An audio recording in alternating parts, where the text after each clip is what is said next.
Hello friends, welcome to legal literacy YouTube channel. Legal literacy YouTube channel पे आपका स्वागत है। जैसा कि फ्रेंड्स आप देख रहे होंगे यहाँ पे कि man sentenced to life imprisonment for committing digital rape with a 2-year-old girl in Noida.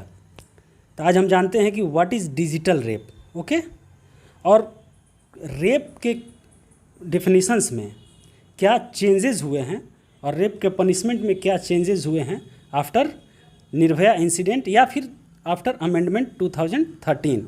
Okay, आप यहाँ पे जैसे देख रहे हो, Noida 75-year-old gets life term for digital rape of a 3-year-old girl.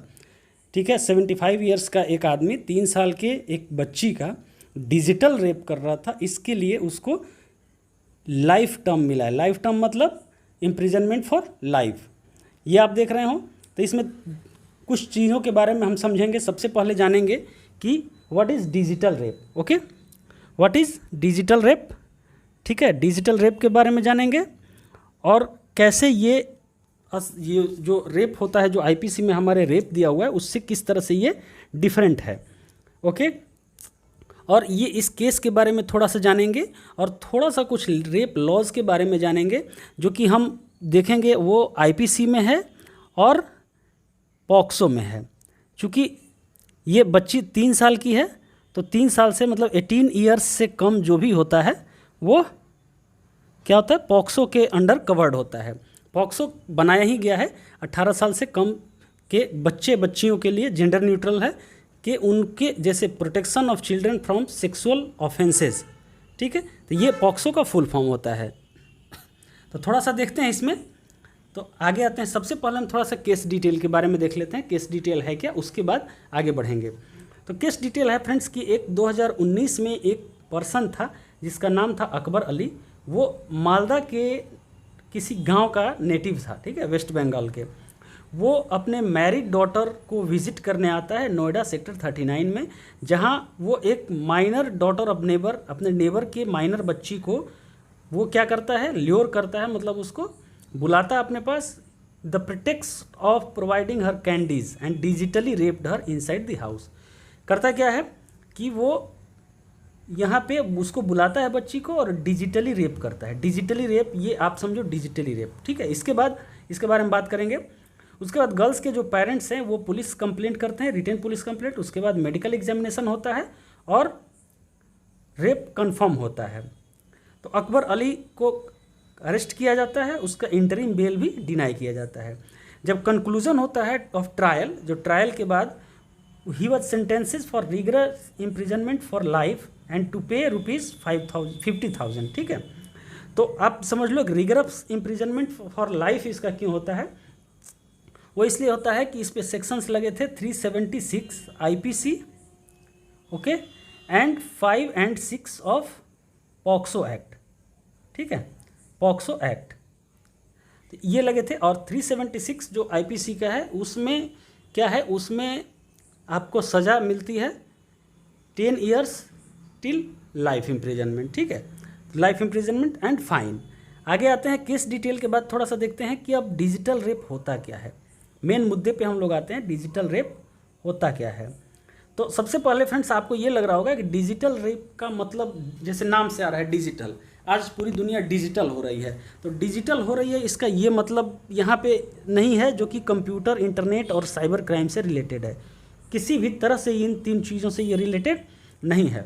अब तो डिजिटल रेप का मतलब क्या हुआ, तो डिजिट का मतलब आप समझते हो फ्रेंड, इंग्लिश में डिजिट का मतलब क्या होता है। डिजिट मतलब 1 2 3 4 सारा होता है, लेकिन इन डिजिट का ही मतलब फिंगर, टोज एंड थम्स भी होता है। डिजिट का मतलब इंग्लिश में फिंगर, टोज एंड थंब भी होता है। तो डिजिटल रेप का मतलब होता है कि using inserting fingers, toes and thumb inside private part of a girl. ठीक है, अब जैसे कि आप यहाँ पे देखते हो, अब सेक्शन 376 का थोड़ा सा हम डिफिनीशन देख लेते हैं। सेक्शन 376 क्या कहता है कि सेक्शन 375 जो कि रेप का डिफिनीशन करता है, sexual intercourse with women against her will without her consent by coercion, misrepresentation और फ्रॉड और at a time when she has been intoxicated और ड्यूप्ड। ठीक है, और is of unsound mental health and in any case if she is under 18 years of age. अब यहाँ पे आप देख रहे हो सेक्सुअल इंटरकोर्स, अब किन किन चीज़ों को सेक्सुअल इंटरकोर्स माना जाएगा उसके लिए आपको 375 को अच्छे से देखना होगा। तो यहाँ पे जो डिजिटल रेप की बात जहाँ तक आती है, तो डिजिटल रेप में जो दिखाता है कि फिंगर, टोज एंड थंब का हम यूज़ करते हैं किसमें, प्राइवेट पार्ट में किसी लड़की के इंसर्ट करने के लिए, पेनिट्रेशन के लिए। ओके, पहले क्या था कि जो 375 का डिफिनीशन था उसमें पहले ये चीज़ नहीं था। ओके, फिंगर, थम्स इस सब का यूज़ उसमें नहीं किया गया था। फिर डिजिटल रेप जो ये वर्ड है फ्रेंड्स, ये वर्ड कॉइन हुआ था 2013 में, और जो victims of the heinous act है इनको इनको जस्टिस दिलाने के लिए। जो आफ्टर निर्भया, जो निर्भया का कांड हुआ उसके बाद बहुत सारी चीज़ें, क्रिमिनल अमेंडमेंट एक्ट आया 2013, उसमें बहुत सारी चीज़ों में बदलाव किया गया। और अभी फ़िलहाल फ्रेंड्स आप देख रहे होंगे, न्यूज़ अगर फॉलो करते होंगे तो क्रिमिनल लॉज में अभी बदलाव की बात चल रही है। बहुत सारी चीज़ें इसमें ऐड होंगी, जैसे कि बहुत सारी डिफिनीशंस को चेंज किया जाएगा, कुछ वर्ड्स जैसे मॉब लिंचिंग भी यूज़ होगा इसमें। ठीक है, तो ये सारी चीज़ें समय समय पे आप यहाँ से जानते रहेंगे। इनको 2013 में निर्भया के इंसिडेंट के बाद कॉइन किया गया था। अब आते हैं, कुछ ऐसे इंसिडेंट्स थे, कुछ ऐसे ओकरेंसेस थे जिसकी वजह से लगा कि इस चीज़ को, ये कुछ लूप होल्स हैं जिसकी वजह से हम डिजिटल रेप को, इस तरह के चीज़ों को रेप में कंसीडर नहीं कर पा रहे हैं, रेप में पनिशमेंट नहीं दे पा रहे हैं। तो ये प्रॉब्लम हो रही थी। तो कुछ इंसिडेंसेस बता रहे हैं। तो पहला इंसिडेंट है फ्रेंड कि 60 ईयर ओल्ड वुमेन एक जो थी उसको सेक्सुअली असॉल्ट किया था एक ऑटो ड्राइवर ने अपने व्हीकल के अंदर, और एक आयरन रॉड उसको पेनिट्रेट करने के लिए इंसर्ट किया था। आप सोच सकते हो आयरन रॉड इंसर्ट किया था। ओके, ऑफेंडर को तो अरेस्ट कर लिया गया, लेकिन अंडर सेक्शन 375 एंड 376 आईपीसी वो कन्विक्ट नहीं हो पाया। क्यों? क्योंकि जो 375 और 376 का डिफिनीशन जो कहता था उसमें सिर्फ और सिर्फ अपने प्राइवेट पार्ट को इंसर्ट करने की बात थी, माउथ, यूरेथ्रा ये सब इंसर्ट करने की बात थी, कोई फॉरेन ऑब्जेक्ट को इंसर्ट करने की बात नहीं थी। ओके, 2012 में एक 2 साल की लड़की मुंबई में जो कि हॉस्पिटल गई ब्लीडिंग के बाद, जेनिटल ब्लीडिंग के बाद। ओके, कोई भी प्रूफ रेप और सेक्सुअल असॉल्ट का नहीं था, but physician found the vagina of the girl was burst. Okay, physician ये पता चलता है, उसको फिजिशियन देखता है कि ऐसा है, लेकिन कोई भी रेप और सेक्सुअल असॉल्ट का साइन नहीं था। इवेंचुअली मतलब लास्टली ये पता चलता है कि her father had been piercing the girl with finger. अपने फिंगर के साथ उसका फादर वो पियर्सिंग उसके साथ हमेशा करता रहता था। 2 साल की लड़की और फादर करता था। अब इस पे सोच सकते हो friend. However the father was detained but not tried and punished under section 376 of the IPC. Again एक लूप होल। ओके, अब ये फिंगर का उसमें जिक्र ही नहीं था, ये आ गया। ओके, आगे आते हैं। अब उसके बाद जो हुआ, उसके बाद चेंजेस क्या क्या हुए। तो due to this loopholes supreme court after unfortunate incident of Nirbhaya 2012 case, supreme court क्या किया कि जेएस वर्मा एक कमेटी बनाई जो स्टडी करे रेप लॉज का, made some changes in the definition of rape.